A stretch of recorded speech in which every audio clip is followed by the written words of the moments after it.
Hello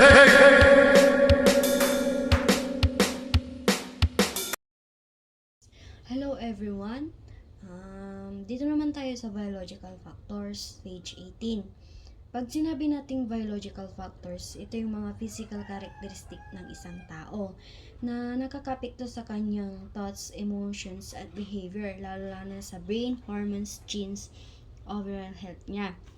The unfortunate prevalence of impulse model has been fostered in part by the resurgence or more sophisticated biological theories of a sexual assault. Ang sexual assault ay nagmumula sa biglang hindi mo makontrol na mga urge or impulse na madalas itong inilalarawan bilang isang loss of the control na nagsasabing ang impulse na ito ay maaaring may mga pinagmulan, pinanggalingan, evolutions. These theories assert while there is no gene that causes me to rape, the excess of predispositions to rape may have a consequence of evolutions. Wala daw na specific na gene na nagkakos ng rape, pero may posibleng natural na tendency or predisposition na nagde-develop through evolutions. According to this theory, men who are the predispositions to rape may have a more reproductive success, such a higher number of offspring. Sinasabi niyo yung mga lalaki na may mga ganitong tendency ay maaaring magkaroon ng mas maraming anak noon. Kaya sinasabi nila na naipasa nila sa susunod na henerasyon. Over long period of this reproductive advance result predisposition to rape among males. Sa mga pagdaan ng maraming taon, ang reproductive advance na ito ay nagresulta ng pag-iral ng mga ganitong predisposition sa mga ilang kalalakihan. Other theories argue in a widespread that predispositions to rape is not adoptions itself but side effect of reproductions, adoptions, such a pursuit of the number of the partners. Pero may iba na nagsasabi na hindi talaga adoption ang rape, kasi kundi side effects lang ito ng reproductions behavior nila na hindi nila makontrol, tulad ng paghahanap ng maraming partners.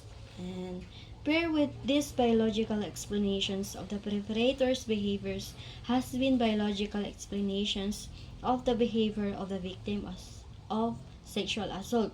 Kasabay na mga paliwanag tungkol sa mga predators or biological explanations din tungkol sa mga reactions ng victims. For women's sexual activity with the limited numbers of the partners is desirable, those women have evolved this resist rape.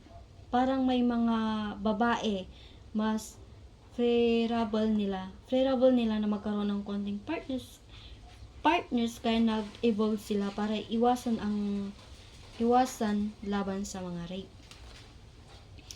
Further, these theories argue the experience of a trauma associated with sexual assault was productively successful response because women who experience such a trauma subsequently avoid being raped. Sinasabi rin na yung trauma na nararanasan ng mga babae after sexual assaults ay nagiging paraan para matuto at umiwas sa mga torture attacks, na kaya ito'y nagiging successful na response sa mga evolutions. So, dito naman tayo sa psychological factors. Ito yung mga mental at emotional na elements na nagkakaapekto sa ating mental health and decision making and physical well-being. Psychological factors. This theory suggests that men who sexually assault have his theory where the theory and violence were the acceptable way to maintaining a relationship. Sinasabi na ang theory na ito, yung mga lalaki na nanggagaasa kadalasan may mga mahirap na past kung saan ang pamimilit at karahasan ay normal sa paraan para mapanatili ang relations. Past relationship during develop will we have in personal and short life. Sa paglaki nila, madalas na ang mga relasyon nila ay impersonal or walang emotions at pandalian lamang. Research have found preferates develop either a long impersonal sex pathway or hostile and masculinity pathway. Para natulasan ng mga nagre-research yung mga preparators na nagde-develop sa dalawang paraan. Una, yung sex na walang emotions or connections and impersonal sex way, at pangalawa, yung may galit o hostility sa pagiging lalaki at hostile and masculinity pathway. There has been considerable research in the recent time on the role of cognitive variables among the set of factors can be lead to rape. Maraming bagong pag-aaral na tumitingin sa mga pag-iisip o cognitive factors na pwedeng magdala o panggagahasa. Sexual violent men have shown to be more likely to consider victims responsible for the rape are the less knowledgeable about the impact of the rape on victims. Yung mga lalaking violent sa sex ay madalas sinisisi ang biktima sa nangyari at kulang sila sa kaalaman tungkol sa mga epekto ng rape at sa mga biktima. Such men misread costs given out by the women in social situations ay may lack that in habitations the act of separations association between sex and aggressions. Pwede rin nilang maling intindihin ang mga signal o cause na nagbibigay na sa mga babae sa social settings at kulang sila sa control para pigilan ang pag-uugnay sa sex sa karahasan. The way I have sexual fantasies and overall are more hostile towards women that men are not sexual violent. Madalas na may mga pilit na sexual fantasy sila at mas galit sila sa mga babae kumpara sa mga lalaki na hindi violent. In addition to this factor, sexual violence violent men are believed they differ from others men in terms of impulsive and antisocial tendency. Bukod pa dito is naniniwala ang mga expert na yung mga sexual violent ng lalaki ay iba sa iba dahil may involved sila na antisocial na mga ugali. Summarize ko na lang, itong culture of violence ay tungkol sa ang teksto ay nagsasalita tungkol sa kung paano nakakaapekto ang karahasan sa mga pamilya, komunidad, pananampalataya at bansa. Binibigyan din nito ang karahasan sa mga tahanan, paaralan, lansangan, media, musika, video games at kung paano ito nakakatulong sa isang kultura ng karahasan. Particular na binanggit dito ang karahasan sa salta sa mga pamilya at kung paano ang pornografiya ay maaaring magdulot ng karahasan laban sa mga kababaihan. Sinasabi ng teksto na ang pagiging wala ng pakialam ng lipunan sa pagkawala at pagdurusa ng tao ay isang problema. Natatapos ito sa isang pakatwirang pag-asa na nagsasabi na ang mga komunidad ay maaaring bumuo ng mas malaking kapayapaan simula sa paggalang sa mga buhay. And next, ang theories regarding child abuse. Theory of physical abuse. Tinatalakay dito ang mga teorya tungkol sa child abuse, mga particular theory of physical abuse. Narito ang mga summarize nito. Parang maraming sanhi ng child abuse, kagaya ng sintomas ng mental illness ng magulang, karanasang mara sa caregiver, stress sa pamilya dahil sa kapaligiran at lipunan, pagtanggap at pag-promote ng lipunan sa karahasan. So, bawat paliwanag ay may story ng etiology. Parang hinuhugot ng mga mananaliksik ang mga particular na factor na pinaniniwala ang sanhi ng karahasan sa mga bata base sa complexity ng buhay ng pamilya. Nahihirapan ang mga clinician dahil sa limitado ang focus na pinaniniwala ang sanhi ng karahasan sa mga bata base sa complexity ng buhay ng pamilya. Nahihirapan ang mga clinician dahil sa limitado at focus ng mga teorya tungkol sa child abuse. Kailangan i-exclude ng mga manaliksik ang ibang factors, malaman kung alin dapat ang pag-aralan. Dapat hindi palaging nakukontento ang mga clinicians sa mga paliwanag mula sa research, literature dahil sa kababaihang sitwasyon ng mga at bata kanilang hinahandle. Parang doon nagtatapos tong Theory of Physical Abuse na summarize na po. And next, si Christian Manzon. Good morning po, ma'am.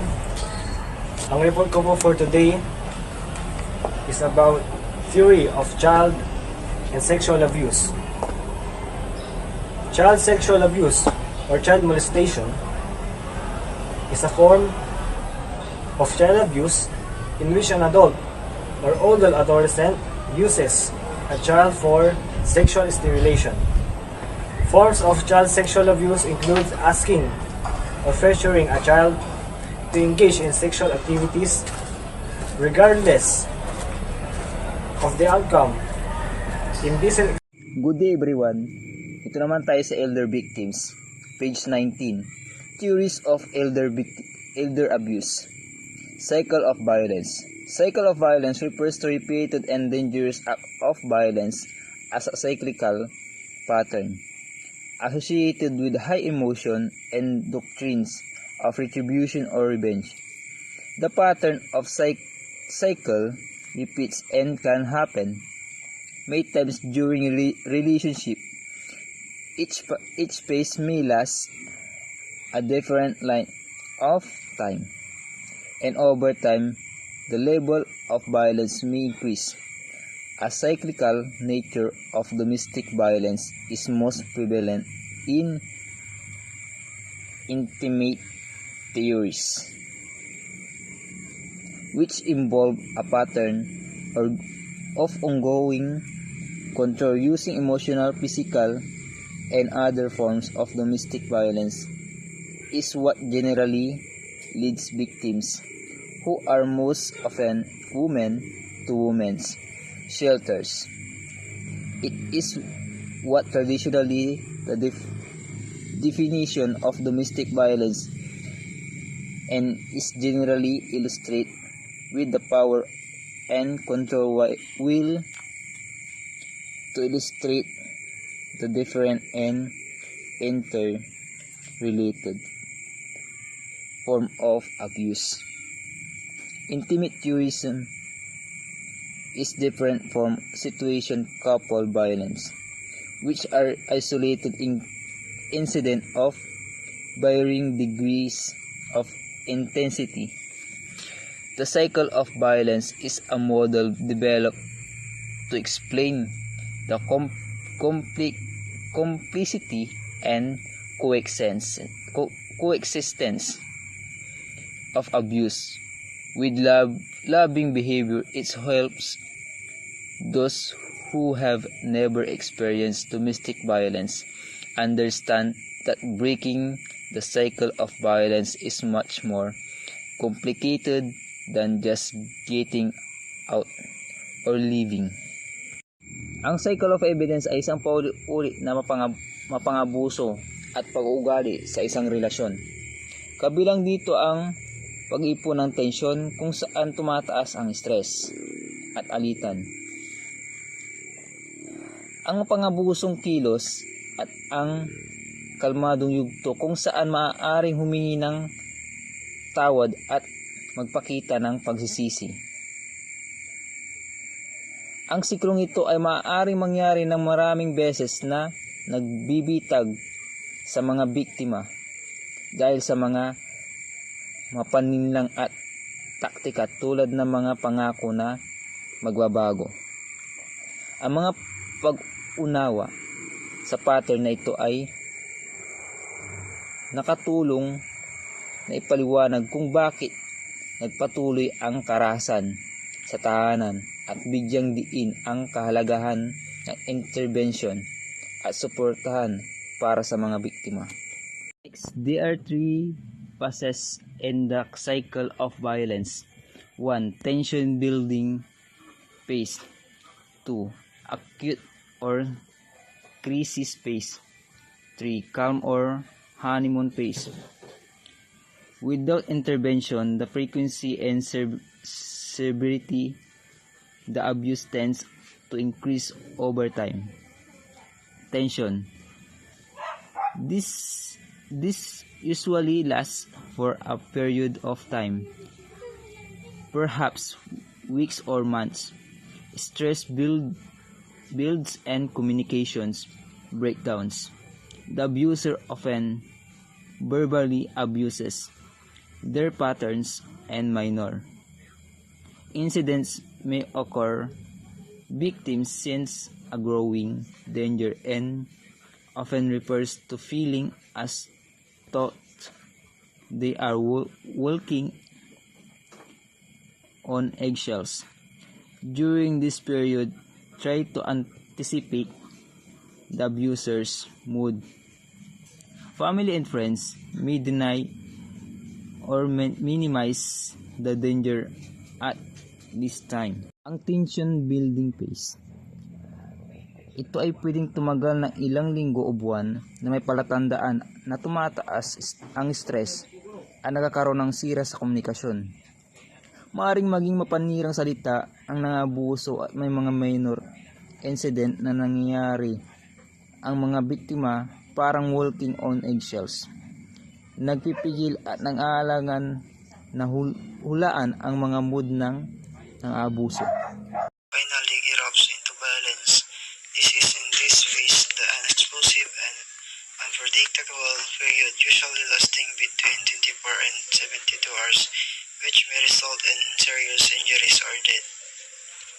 So ang sabi dito, ang tensyon ay nabuhat sa wakas ay sumabog sa karahasan. Ito ay isang sumasabog at hindi mahulaan ng panahon. Karaniwang tumatagal sa pagitan ng 24 at 72 na oras na maaaring magresulta sa malubhang pinsala o kamatayan. The incident is a result of the emotional state of the abuser or an external event rather than something the victim has done. During this period, the victim take action to survive the abuse. Ang sinidikta daw ay nagre-resulta ng emosyonal na kalagayan ng nag-aabuso o isang panlabas na kaganapan sa halip na isang bagay na ginagawa ng biktima. Sa panahon ito, kumikilos ang biktima upang makaligtas sa pang-aabuso. Calm or honeymoon phase. Following the violence crisis phase of the cycle of the abuser moves into a calmer period, sometimes referred to as the honeymoon phase. This phase may last from days to weeks or sometimes 2 months. Calm or honeymoon phase, kasunod na maras na yugto ng krisis ng cycle, ang nag-aabuso ay lumilipat sa isang mas kalmadong pinod. Kung minsan ay tinutukoy bilang ang honeymoon phase, ay ang yugtong ito ay maaring tumagal mula araw hanggang linggo, kung minsan ay buwan. During this phase, the abuser may become apologetic, beg for forgiveness, and promise it will never happen again. The victim wants to believe that is true. The abuser may look vulnerable, causing the victim to feel guilty and responsible for the welfare of the abuser. The victim may feel wound down and children may become character caretakers, taking on responsibility to keep the faith. Sa igtong ito, ang abuser ay maaring humihingi ng tawad at hindi na ito maulit. Naniniwala ng biktima na totoo ito. Maaring magbukhang mahina ang nag-aabuso ng nagiging sanhi ng pagkakasala ng biktima at pananagutan para sa kapakanan ng nang-aabuso at biktima ay maaaring humantong sa isang babae pababa at mga bata ay maaaring maging tagapag-alaga ng umaako sa responsibilidad na manatilihin ang kapayapaan. Psychological, sexual violence can result in both short-term and long-term harm including psychopathology and later life indicators and effect including depression, anxiety, eating disorder, poor self-esteem, somnambulism, sleep disturbance, and dissociative anxiety disorders including post-traumatic stress disorder. Ang mga epekto nito ay bibilangan ng depresyon, pagkabali sa mga karamdaman sa pagkain, may ng self-esteem, substation, mga abala sa pagtulog at mga dissociative anxiety disorder kabilang ang post-traumatic stress disorder. While children may exhibit receive behavior such as return to tongue sucking or bedwetting, to the strongest indicator of sexual abuse is sexual acting out and inappropriate sexual knowledge and interests. Victims may withdraw from school and social activities, inhibit various learning and behavioral problems including currently to animals' attention. Bagamat ang mga bata daw ay maaaring magpakita ng mga umuurong na pag-uugali at tulad ng pagbabalik sa pagsisisip ng hinlalaki o pagbaba ng kama. Ang pinakamalakas na tagapagpahayag ng sexual na pang-aabuso ay sexual na pagkilos at hindi nakaalaman at interes sa sexual. And the next is acute or crisis phase. Tension has built up and finally erupts into violence. This is in this phase the explosive and unpredictable period usually lasting between 24 and 72 hours which may result in serious injuries or death. So ang sabi dito, ang tension ay nabuhat sa wakas ay sumabog sa karahasan. Ito ay isang sumasabog at hindi mahulaan ng panahon. Karaniwang tumatagal sa pagitan ng 24 at 72 na oras na maaaring magresulta sa malubhang pinsala o kamatayan.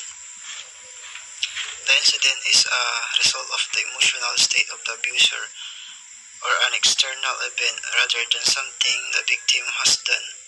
During this period, the victim take action to survive the abuse. Ang sinidikta daw ay nagre-resulta ng emosyonal na kalagayan ng nag-aabuso o isang panlabas na kaganapan sa halip na isang bagay na ginagawa ng biktima. Sa panahon ito, kumikilos ang biktima upang makaligtas sa pang-aabuso. Calm or honeymoon phase. Following the violence crisis phase of the cycle of the abuser moves into a calmer period, sometimes referred to as the honeymoon phase. This phase may last from days to weeks or sometimes 2 months. Calm or honeymoon phase, kasunod na maras na yugto ng krisis ng cycle, ang nag-aabuso ay lumilipat sa isang mas kalmadong pinod. Kung minsan ay tinutukoy bilang ang honeymoon phase, ay ang yugtong ito ay maaring tumagal mula araw hanggang linggo, kung minsan ay buwan.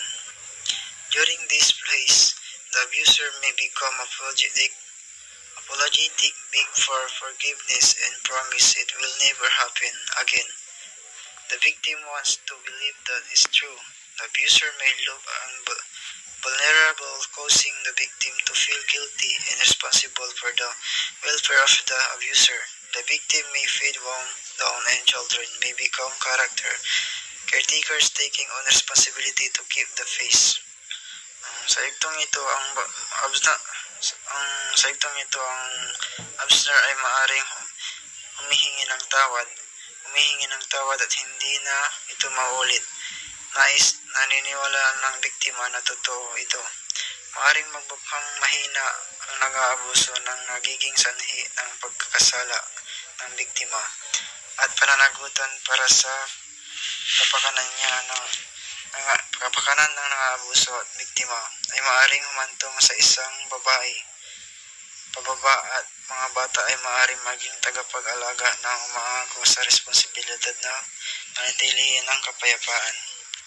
Psychological. Sexual violence can result in both short-term and long-term harm, including psychopathology, and later life indicators and effect, including depression, anxiety, eating disorders, poor self-esteem, somnolence, sleep disturbance, and dissociative anxiety disorders, including post-traumatic stress disorder. Ang mga epekto nito ay kinabibilangan ng depresyon, pagkabalisa, mga karamdaman sa pagkain, mahinang self-esteem, somnolation, mga abala sa pagtulog at mga dissociative anxiety disorder kabilang ang post-traumatic stress disorder. While children may receive behavior such as return to thumbs up. Social exchange theory. Social exchange theory originally developed in the 1950s by sociologist George Caspar Homans. The theory drew on principles from economics and psychology, explains interaction between people as a process of negotiated exchange in which individuals seek to maximize rewards and minimize costs. It proposes the social behavior involves the exchange of both material goods such as money, living arrangement, or inheritance, and non-material goods including support, respect, attention, or companionship. Ang social exchange theory para lang siyang give and take kung paano ka makipag-socialize sa ibang tao. Halimbawa sa pamilya. Sa membro ng pamilya, nakikihalubilo ka sa isa't isa para makakuha ng suporta at pagmamahal. Halimbawa din sa kaibigan. Si kaibigan, sa pagkikipaghalubilo mo, nakakagain ka ng respeto, tiwala at suporta. Family stress theory states that the family go through 4 stages when faced with a crisis. These stages are crisis, disorganization, recovery, reorganization, based on the premise that providing care for an elder induces stress within the family. Dito nagsisimula ang stress at krisis sa isang pamilya at kung paano ito iresolba. Halimbawa sa krisis, nagkasakit ang isang matandang magulang at kailangan ng pangangalaga ng pamilya na nagdudulot ng stress at pressure sa mga membro ng pamilya. Disorganization, nagkakaroon ng hindi pagkakasunduan sa pagitan ng mga magkapatid kung sino ang dapat mag-alaga sa matanda. Recovery o pagbangon, pag-uusap at pagplano kung paano nila gagawin ang pangangalaga sa matanda. Organization, na pagpatupad sila ng isang plano sa pangangalaga na nagtatalaga ng gawain at responsibilidad sa bawat membro ng pamilya. The family stress theory asserts the elder abuse is caused by stress, and additionally a victim complaining that something was stolen from him or her. Elder abuse is an intentionally or negligent act by any person that causes harm or serious risk of harm to an older adult. Neutralization theory. Neutralization theory developed by Sikis and Matsa explain how individuals commit deviant acts despite knowing societal norms. People temporarily neutralize their moral standards through rationalization or justification, such as denying responsibility, denying harm, blaming the victim, condemning critics, appealing to higher loyalties, claiming necessity, or framing the act as minor. The theory helps understand behavior like juvenile delinquency, has implication for treating both victims and abuser, including the elderly. Ito ay nagpapaliwanag kung paano ang mga individual ay gumagawa ng mga lihis na gawain sa kabila ng pag-alam sa pamantayan ng lipunan. Pansamantalang nineutralize ng mga tao ang kanilang mga pamantayan sa moral sa pamamagitan ng rationalization o mga katwiran tulad ng pagtanggi sa responsibilidad, pagtanggi sa pinsala, pagsisisi sa biktima, pagkondena sa mga kritiko, pag-apela sa mas mataas na katapatan, pag-angkin ng pangangailangan o pag-frame ng gawa bilang minor de edad. Ang teorya ay tumutulong maunawaan ang mga pag-uugali tulad ng juvenile delinquency at may mga implikasyon sa pagtrato sa parehong mga biktima at ng aabuso kabila ang mga matatanda. Hate crime. This is also known as a bias-motivated crime. It is a sexually violent, predicting crime that when a perpetrator target a victim because he is her perceived membership in the certain social group. Hate crimes, ito daw yung inuusgan mo na yung isang tao batay sa kanyang buhay o sa mga nakakasalumuha niya o sa pagkatao niya. Example, kasama siya sa isang fraternity tapos may nangyaring krimen at kasama siya sa involved. Kapag na-apply ang hate crimes o bias, ibig sabihin huhusgahan mo na agad yung tao dahilan ng krimen, dahil lamang may istorya na siya o kaya kasama siya sa fraternity without proper investigation.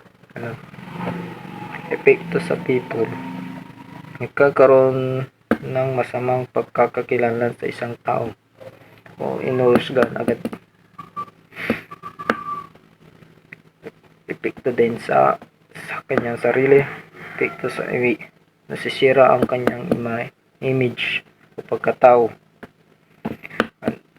na nagiging masamang impluensya sa ibang grupo.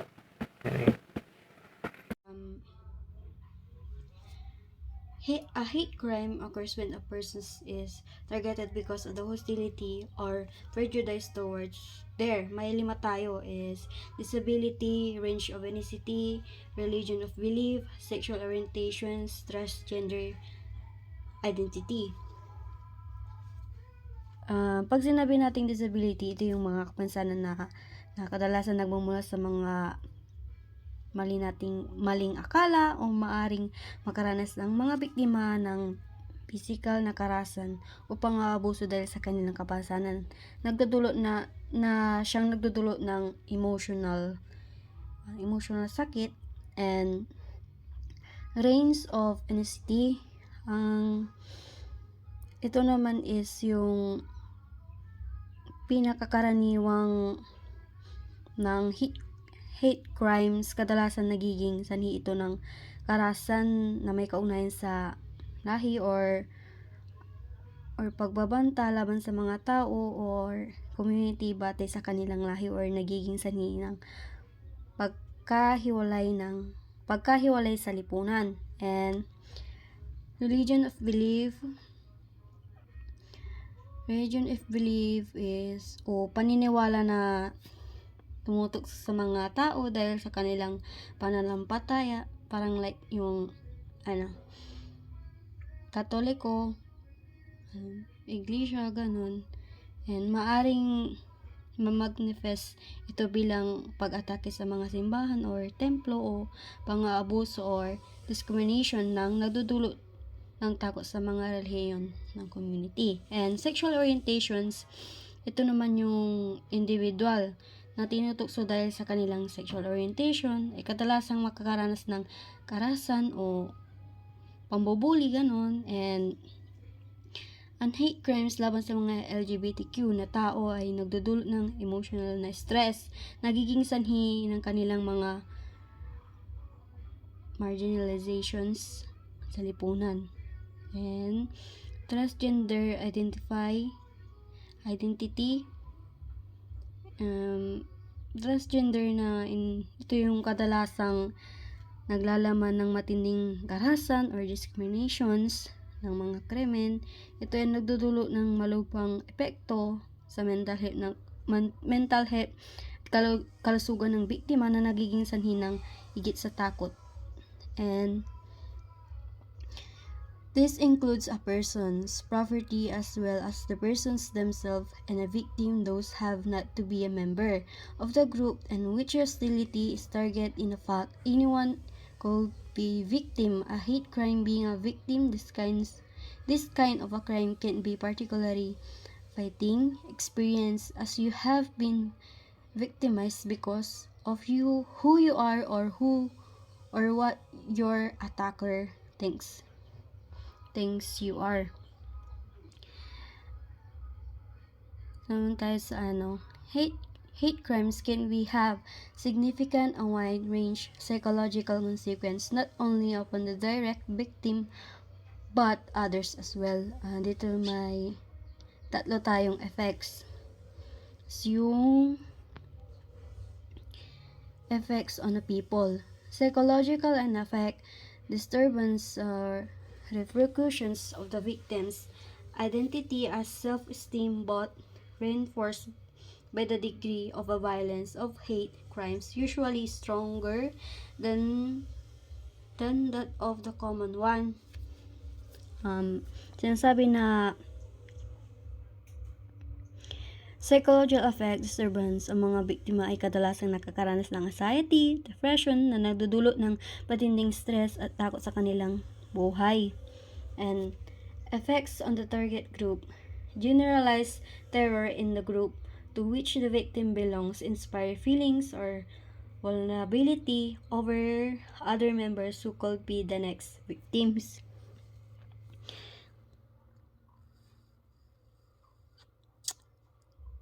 Ito yung victims belong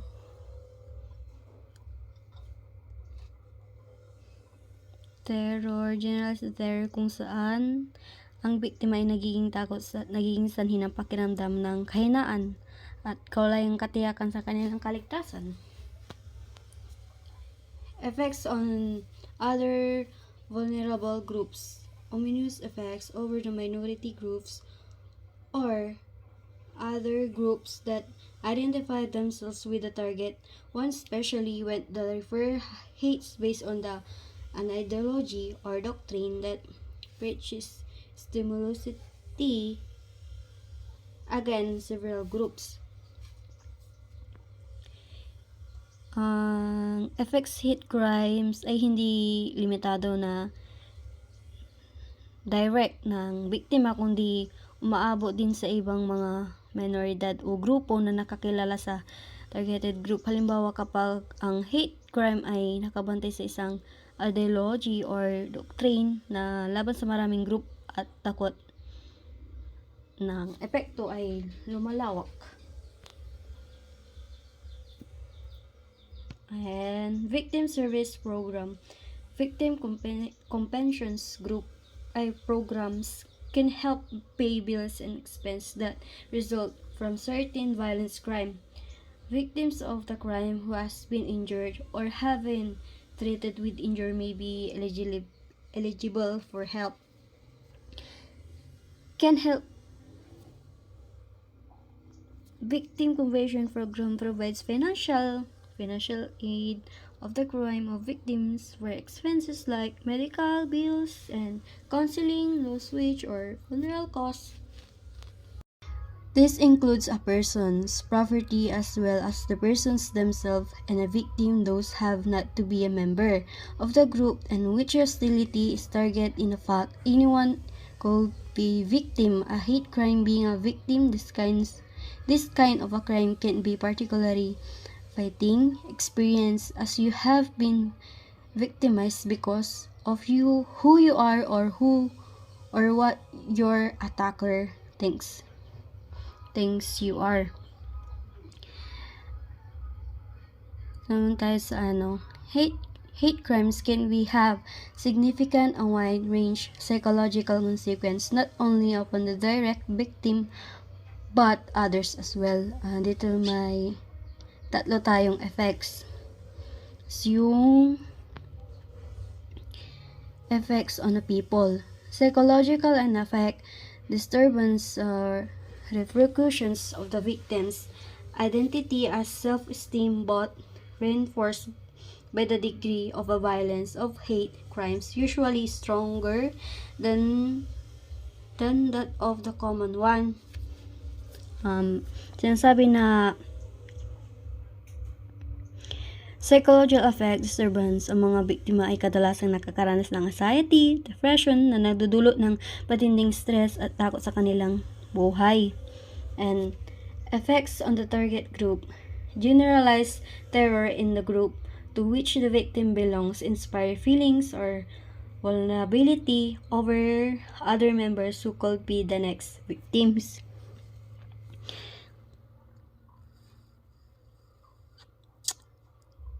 Ito yung victims belong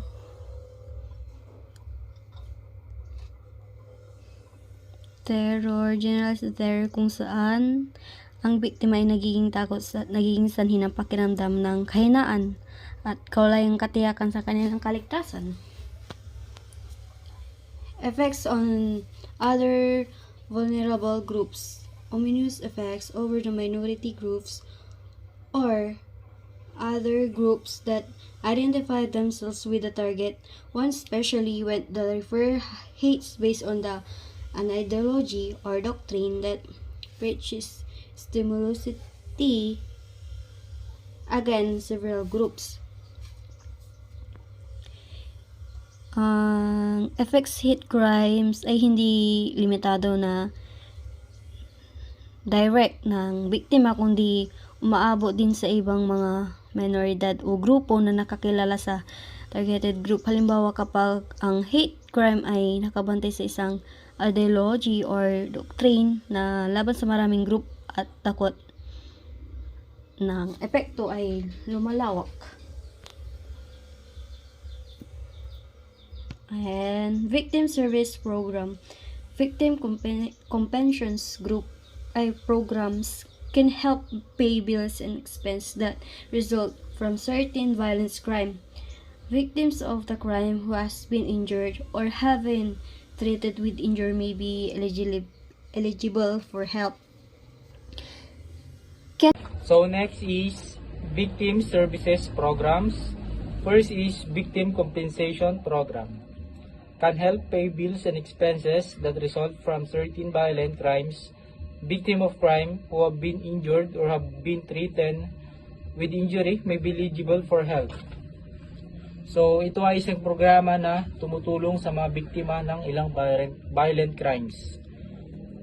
Ang ganap ng Victim Compensation Program ay ang tumulong sa pagbayad ng mga gastusin sa nangyari na dahil sa krimen. Sino nga ba ang pwedeng makinabang? Ang BCP ay para sa mga taong nasaktan, naabuso o tinangkang saktan. Naging biktima ng mga krimeng tulad ng domestic violence o karahasan sa tahanan, child abuse o pang-aabuso sa bata, assault o pananakit, sexual adult o panghahalay, elder abuse o pang-aabuso sa mga matatanda, homicide o pagpatay, robbery o pagnanakaw, drunk driving o pagmamaneho ng lasing, vehicular manslaughter o pagkamatay dahil sa aksidente sa sasakyan, hate crimes o krimeng dahil sa diskriminasyon. What expenses can BCP help pay?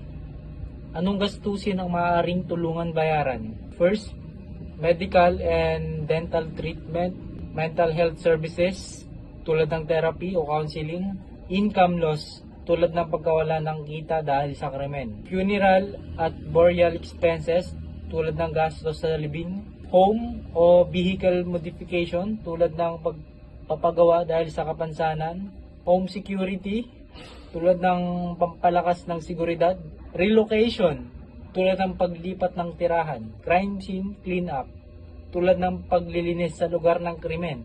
Who may apply for compensation? Sino ang mga maaaring mag-apply? First is a person who was unjustly accused, convicted, and imprisoned and subsequently released by virtue of judgment of acquittal. Ito yung mga taong maling nakulong o kalaunan ay napawalang sala. The second one is a person who was unjustly detained and released without being charged. Ito yung mga taong na-detain ng walang kaso. And next is a person who is a victim of arbitrary detention by the authorities as detained in revised penal code under a final judgment of the court. Ito yung mga biktima ng malulubhang krimen tulad ng rape, malicious injury. The last one is a person who is a victim of a violent crime which includes rape and offenses committed with malice which resulted in death or serious physical and or psychological injuries, permanent incapacity or disability, insanity, abortion, serious trauma, or committed with torture, cruelty, or barbarity. Ito yung mga pagkamatay o permanenteng kapansanan, torture, cruelty, o barbarity.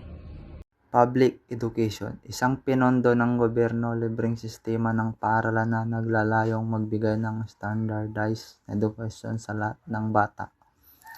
Victim Services makes presentations upon request to schools, groups, and communities on topics related to victims of crime.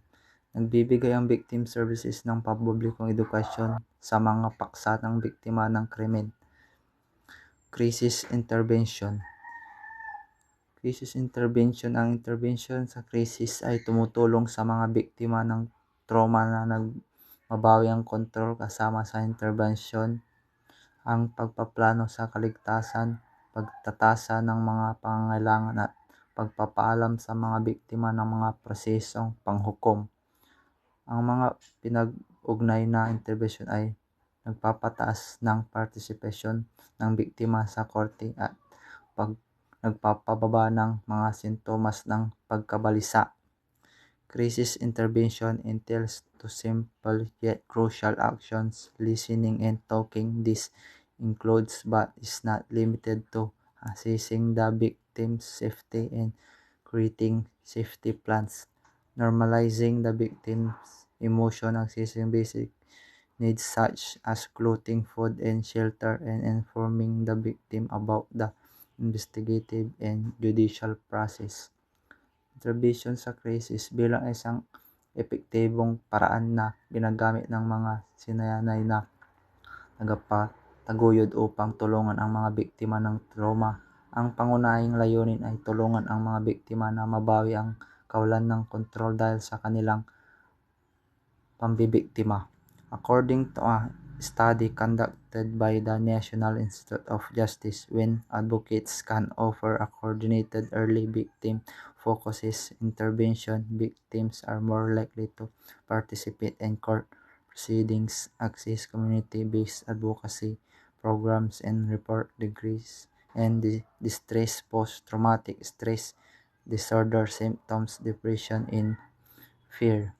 Ang mga epektibong intervention ay maaaring humantong sa mga biktima na mas malamang na lumahok sa mga paglilitis sa korte at magulat ng pagbaba sa pagkabalisa at mga sintomas ng post-traumatic stress disorder.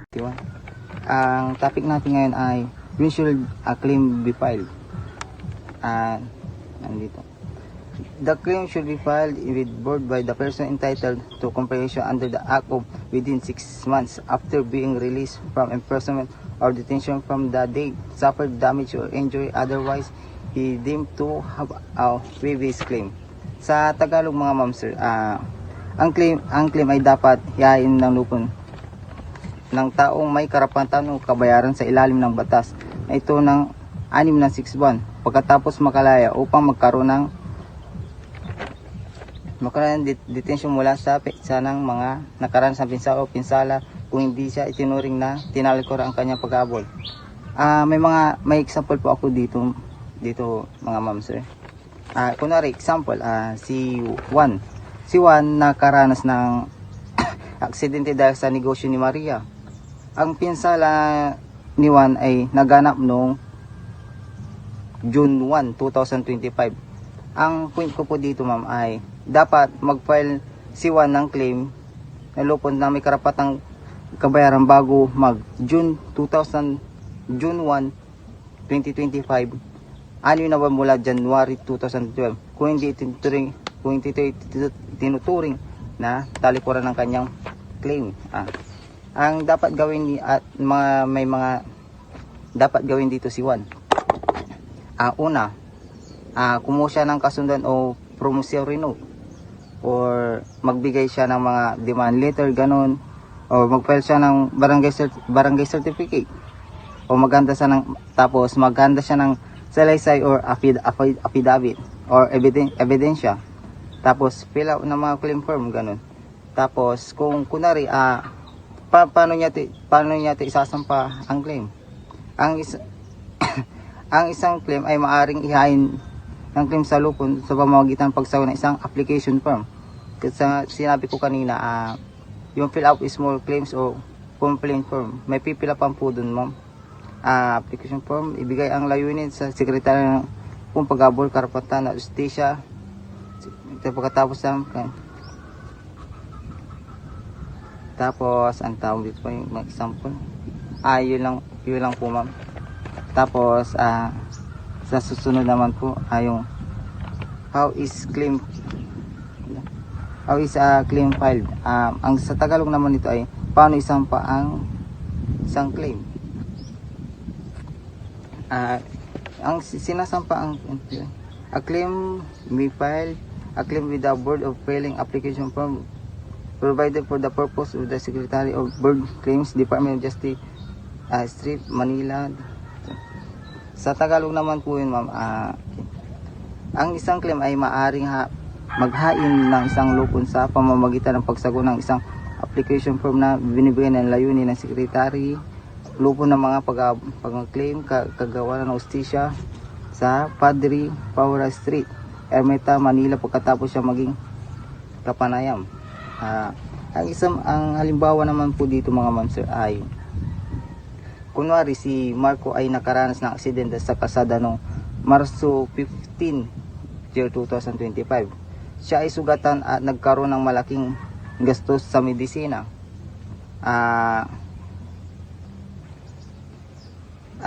May mga example ako na gawain sa pagsampa. Una, kumuha siya ng application form. Tas ganito, magbigay ako example po. Nagpunta si Marco sa sekretary ng lupon ng mga claim o kagawaran ng hustisya dun sa Padre Paura at kumuha ng application form. Mag-fill up siya doon at isulat ang kanyang mga pangalan, address, contract details. Idagdag niya ang mga detalye ng aksidente kasamang pitsa at lugar ng mga hamalaga ng kabayaran. Para sa mga gastos na medisina. Tapos yung mga magdadagdag siya mga ebidensya, ganun. O magpa-medical, ganun po mga ma'am sir. Picture po, kumuha siya ng picture, ganun, para may mga ebidensya o mga saksi. Ganun po mga ma'am sir. Ganun yung dami. Tapos yung mga form na yun ay ipapasa po sa mga application sa ebidensya sa secretary po ng saan ulit yun? Basta dun po ma'am. Tapos pag naipasa mo na yung form, hintay mo yung resulta mga ilang linggo, matanggap si Marco ng sumpa sa mga medikasyon sa pamamagitan ng processing ito. Basta maghintay siya ng mga ilang linggo at hintayin nyo ang resulta. Tapos sa susunod naman po, how much is given to qualified applicants.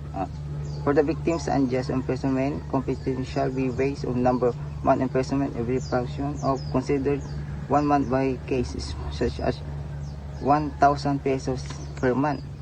Ang ibig naman sabihin to sa Tagalog po mga ma'am sir ay para sa mga biktima ng unjust imprisonment, ang kompensasyon ay batay sa bilang ng buwan, pagkakakulong o kahit fraction ng ibang sa buwan, sama pa rin pero kahit gaano katagal, maximum lang ay kumukuha nila ay 1,000 kada buwan.